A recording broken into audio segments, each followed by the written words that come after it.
নিয়ামত শুকর আদায় করলো, আমি আল্লাহ রাব্বুল আলামিন তাদেরকে আমার নিয়ামত আরো বাড়ায় দেব। একটু জোরে বলেন সুবহানাল্লাহ। আজ আমাকে আমি আল্লাহ রাব্বুল আলামিনের নিয়ামত পেয়ে আমি আল্লাহ রাব্বুল আলামিনের নিয়ামতের শুকর আদায় করলাম।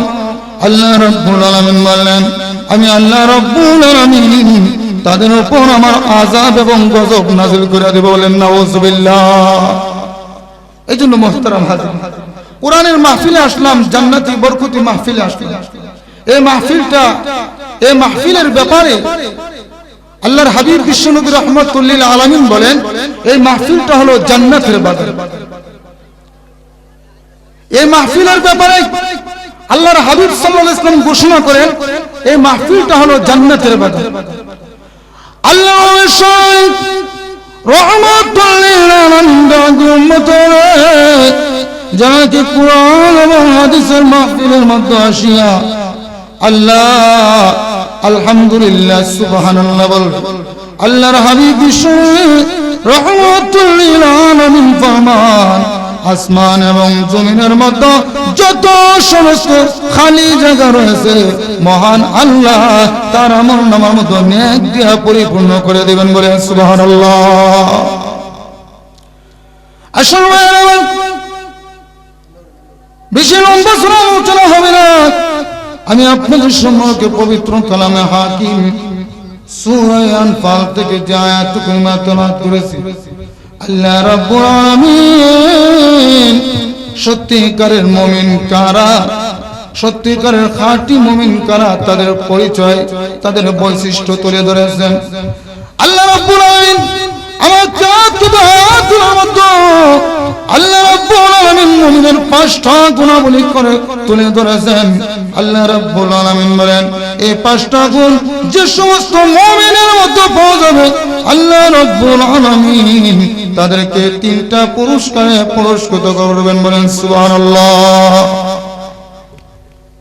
3টা পুরস্কার কি? আল্লাহ রাব্বুল আলামিন আমাদেরকে কি দিবেন? এই 3টা পুরস্কার, 1 নম্বর হলো মহান আল্লাহ রাব্বুল আলামিন আমাদেরকে মর্যাদা বাড়ায় দিবেন, আল্লাহর কাছে আমাদের মর্যাদা বেড়ে যাবে। 2 নম্বর হলো আল্লাহ রাব্বুল আলামিন আমাদেরকে maaf করে দিবেন। 3 নম্বর হলো মহান আল্লাহ রাব্বুল আলামিন আমাদেরকে সম্মানজনক রিজিক দান করবেন। সম্মানজনক রিজিক কি শুধু দুনিয়াতে দেওয়া হবে না আখিরাতে দেওয়া হবে? কারণ রিজকুন কারীম শব্দ আছে, এই রিজকুন কারীম আল্লাহ রাব্বুল আলামিন জান্নাতের মধ্যে আল্লাহ তার মুমিন বান্দাদেরকে সম্মানজনক রিজিক দান করবেন। বলেন সুবহানাল্লাহ। আসুন ভাইরা আমার, আমরা যদি এই 5টা গুণে গুণান্বিত হতে পারি তাহলে আমাদেরকে মহান আল্লাহ এই 3টা পুরস্কার দান করবেন। তাহলে আসুন 5টা গুণ কি? আল্লাহ রাব্বুল ইজ্জত ওয়াল জালাল বলেন,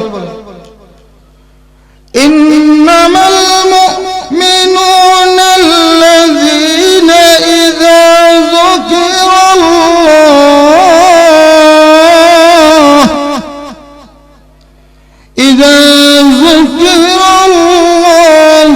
ওয়াজিলাত কুলুবুহুম ওয়া ইযা তুলিয়াত আলাইহিম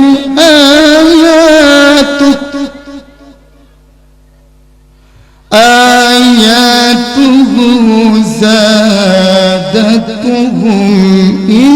ঈমানা। আল্লাহ রাব্বুল আলামিন বলেন, যারা মুমিন, মুমিনের 1ম নম্বর গুণ হলো যারা মুমিন তাদের সামনে যখন আল্লাহ রাব্বুল আলামিনের নামকে জিকির করা হবে, কার নাম জিকির করা হবে?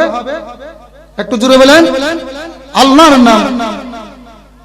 ওয়াজিলাত কুলুবুহুম, তখন তাদের অন্তর আল্লাহর ভয়, জাহান্নামের ভয়, জাহান্নামের দারোগার ভয়, তাদের অন্তর ভয়ে কম্পন সৃষ্টি হয়।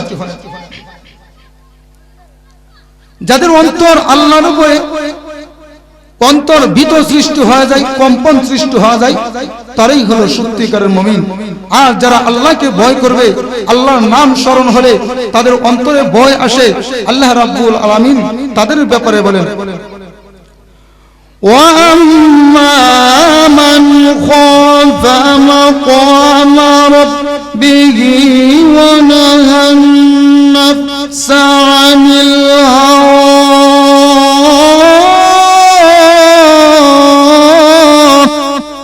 যারা আল্লাহকে ভয় করবেন তাদের ঠিকানা হবে জান্নাতের মধ্যে। যারা আল্লাহর ভয়ে, যে আল্লাহর সামনে আমাদের একদিন দণ্ডায়মান হতে হবে, আল্লাহ বলেন ফাইনাল জান্নাতা হিয়াল মাওয়া, তাদের ঠিকানা হলো জান্নাত। আবার অন্য আয়াতের মধ্যে মহান আল্লাহ রাব্বুল আলামিন বলেন, আল্লাহ রাব্বুল আলামিন মুমিন বান্দাদেরকে বিভিন্ন দিক দিয়া বিভিন্ন ভাবে মহান আল্লাহ মুমিন বান্দাদেরকে পরীক্ষা করেন।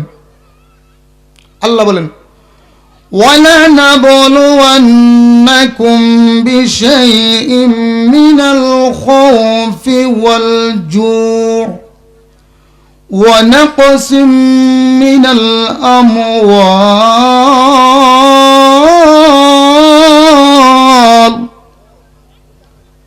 আল্লাহ মুমিন বান্দাদেরকে 5টা জিনিসে পরীক্ষা করেন। কয়টা জিনিসে? 5টা জিনিস দিয়ে পরীক্ষা করেন। 1 নম্বর হলো আল্লাহ রাব্বুল আমিন তার ডর এবং ভয় দিয়ে মুমিন বান্দাদেরকে পরীক্ষা করবেন। এরপর হলো ওয়াল জু, ক্ষুধার্ত দান করবেন, ক্ষুধার্ত দিয়ে মহান আল্লাহ মুমিন বান্দাদেরকে পরীক্ষা করবেন। ওয়ানাকসিম মিনাল আমওয়াল, এবং ধনসম্পদের ক্ষতির মাধ্যমে আল্লাহ রাব্বুল ইজ্জত ওয়াল জালাল মুমিন বান্দাদেরকে পরীক্ষা করবেন। আস-সামারাত, এবং ফল ফসল আদি, এইগুলো দিয়েও মুমিন বান্দাদেরকে পরীক্ষা করবেন। আল্লাহ রাব্বুল আলামিন বলেন, এইগুলোকে যারা নাকি মুমিন বান্দা আল্লাহর পক্ষ থেকে পরীক্ষা হিসেবে যারা মেনে নেবেন আর ধৈর্য ধরবেন, মহান আল্লাহ রাব্বুল আলামিন বলেন তাদের জন্য রয়েছে আমি আল্লাহর তৈরি জান্নাত। সময় কম, অনেক লম্বা সুর আলোচনা। বাইর আমার একটা বিষয় আলোচনা করলে কমপক্ষে 1 ঘন্টা সময় লাগবে। আসুন বাইর আমার, প্রথম নম্বর গুণ হলো আল্লাহর ভয়। মুমিনের প্রথম নম্বর গুণ হলো যাদের সামনে আল্লাহর নামকে স্মরণ করা হবে তখন তাদের আল্লাহর ভয়ে, জাহান্নামের ভয়ে তাদের অন্তরে কম্পন সৃষ্টি হয়ে যায়। 2 নম্বর আল্লাহ রাব্বুল আলামিন বলেন, ওয়াইযা তুলিয়াত আলাইহিম আয়াতুহু যাদাতুহুম ঈমানা। আল্লাহ রাব্বুল ইজ্জত ওয়াল জালাল বলেন, যারা সত্যিকারের মুমিন তাদের 2 নম্বর গুণটা হলো তাদের সামনে যখন কালামে হাকিম তেলাওয়াত করা হয় তখন তাদের ইমানের পাওয়ার বেড়ে থাকে। বলেন সুবহানাল্লাহ। তাদের ইমান শক্তিশালী হয়। আপনার আমার ইমান কিভাবে শক্তিশালী হবে? যদি পরীক্ষা করতে চান, সত্যিকারের মুমিন যারা, তারা যতই কোরআন তেলাওয়াত করবে, শুধু কোরআন তেলাওয়াত করলে শুধু মজাই লাগবে। ভাইরা আমার, আপনি যদি পরীক্ষা করতে চান, মসজিদে যাবেন, ইমাম সাহেবকে বলবেন, ইমাম সাহেব হুজুর আমাকে কিছু কোরআন তেলাওয়াত করে শোনান। আপনি যদি কোরআন তেলাওয়াত শুনেন, আপনার কাছে মজা লাগে, মনে করতে হবে আপনার ইমান বৃদ্ধি পাইতেছেন, আপনার ইমানের পাওয়ার বাড়তেছেন। আর যদি মনে করেন যে কোরআন তেলাওয়াত ভালো লাগে না, কোরআন তেলাওয়াত শুনতে মজা লাগে না, তাহলে মনে করবেন আপনার ইমানটা এইভাবে দুর্বল হয়ে যাচ্ছেন। ঠিক তদ্রূপভাবে ভাইরা আমার, ওই কোরআনকে আমরা বেশি বেশি মহব্বত করব। ওই কোরআনকে যদি বেশি বেশি মহব্বত করতে পারি, এই কোরআনের হুকুমত মেনে চলতে পারি, এই কোরআনকে বেশি বেশি তেলাওয়াত করতে পারি, ওই কোরআনের মাধ্যমে, ওই কোরআন তেলাওয়াতের মাধ্যমে আপনি আমি খাঁটি আল্লাহর ওলি হয়ে যাব। বলেন সুবহানাল্লাহ। ভাইরা আমার, শুধু তাই নয়, ওই কোরআন তেলাওয়াতের মাধ্যমে অনেক মার কামরা অমুসলিম কাফির মুসলমান হয়ে গিয়েছেন। কারণ ভাইরা লক্ষ্য করে দেখুন, আল্লাহ নবী বিশ্ব নবী রাহমাতুল লিল আলামিন, তার কণ্ঠস্বর কেমন ছিলেন। ভাইরা আমার, আল্লাহর হাবিব বিশ্ব নবী রাহমাতুল লিল আলামিন যখন কোরআন তেলাওয়াত করতেন, কাফির বেঈমানেরা দলে দলে তারা মুসলমান হয়ে যেতেন। ভাইরা আমার, শুধু তাই নয়, কিতাবের মধ্যে আছে আল্লাহর বিশ্ব নবী রাহমাতুল লিল আলামিন একদিন তার হুজরা মুবারকের মধ্যে কোরআনে হাকিম তেলাওয়াত করতেছিলেন।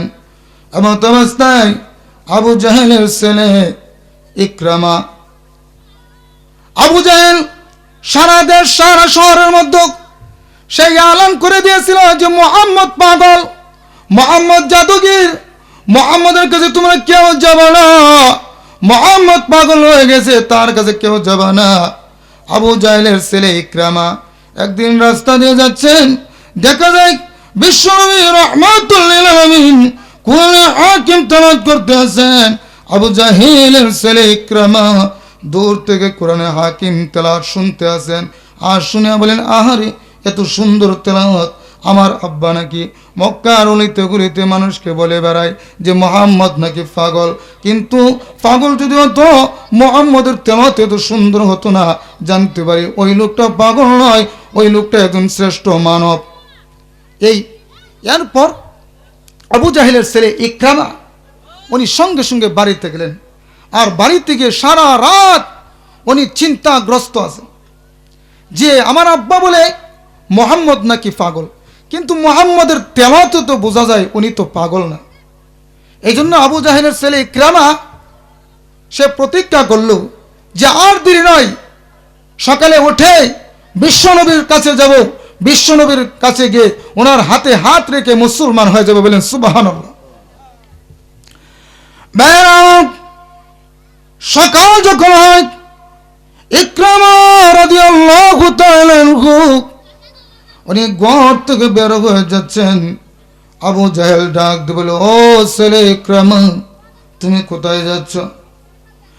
ইকরামা রাদিয়াল্লাহু তাআলা বলেন, বাবা আমি বিশ্বনবীর কাছে যাচ্ছি, বিশ্বনবীর হাতে হাত রেখে মুসলমান হয়ে যাব। আবার আবু জাহেল ডাক দিয়ে বলো, ও ছেলে ইকরামা, তুমি যদি বিশ্বনবী মুহাম্মদের কাছে গিয়ে কোরআন তেলাওয়াত শুনে তুমি যদি মুসলমান হয়ে যাও, তাহলে এই শহরের কেউ আমাকে আর নেতা বলে স্বীকার করবে না, আমাকে কেউ আর লিডার মানবে না, আমাকে আর কেউ নেতা মানবে না। ইকরামা রাদিয়াল্লাহু তাআলা বলেন, বাবা আমি লক্ষ্য করে দেখলাম আল্লাহর নবী বিশ্বনবী রাহমাতুল লিল আলামিনের কোরআন তেলাওয়াত এত সুন্দর, উনি কোনো পাগল হতে পারে না। কিভাবে আসবে? এটা তো হতে পারে না। এরপরও ইকরামা আবু জাহেল বললেন, যাও তুমি মুহাম্মদ সাল্লাল্লাহু আলাইহি ওয়াসাল্লামকে কি প্রশ্ন করো। ইকরামা রাদিয়াল্লাহু তাআলা আনহু আল্লাহর নবী রাহমাতুল লিল আলামিনকে আসিয়া ডাক দিয়ে বলেন, ইয়া রাসূলুল্লাহ, ইয়া হাবিবাল্লাহ, ওগো আল্লাহর নবী, আমি আপনাকে একটা প্রশ্ন করব, আপনি যদি আমার প্রশ্নের জবাব দিতে পারেন তাহলে আমি আপনার হাতে হাত রেখে আমি ইকরামা মুসলমান হয়ে যাব। আল্লাহর নবী রাহমাতুল লিল আলামিন ইকরামাকে ডাক দিলেন, ইকরামা তোমার বাবা আবু জাহেল একটা বড় বাটপার, তোমার বাবা আবু জাহেল আমার সাথে অনেক বাটপারি করেছেন, তোমার বাবা আবু জাহেল আমাকে অনেক ধোঁকা দিয়েছেন, তুমি অনেকে আমাকে ধোঁকা দিবা। আবু জাহেল নবীজিকে কিভাবে ধোঁকা দিয়েছেন? আবু জাহেল বিভিন্ন সময়ে, অনেক সময় আবু জাহেল বিশ্বনবী রহমত মুহাম্মদ, তুমি যদি এই কাজটা করে দিতে পারো তাহলে আমরা তোমার প্রতি ঈমান আনবো, তুমি যদি ওই কাজটা করে দিতে পারো তোমার প্রতি ঈমান আনবো। কিন্তু কাজ যখন সম্পাদন করা হয়, কিন্তু আবু জাহেল নবীজিকে বলেন, মুহাম্মদ তুমি তো জাদুগির, তোমার জাদুর মাধ্যমে ওইগুলো করেছেন, বিশ্বনবীকে অনেক ধোঁকা দিয়েছেন, বিশ্বনবীকে অনেক কষ্ট দিয়েছিলেন। ভাইয়ের আমার, শুধু তাই নয়, লক্ষ্য করে দেখুন আল্লাহ বিশ্বনবী রহমাতুল্লিল আলামিনকে কিভাবে ধোঁকা দিয়েছেন। একটি ঘটনা বললে আপনারা অতি সহজে বুঝতে পারবেন। ভাইয়ের আমার, আল্লাহ নবী বিশ্বনবী রহমাতুল্লিল আলামিন উনি সব সময় ওনার হুজরা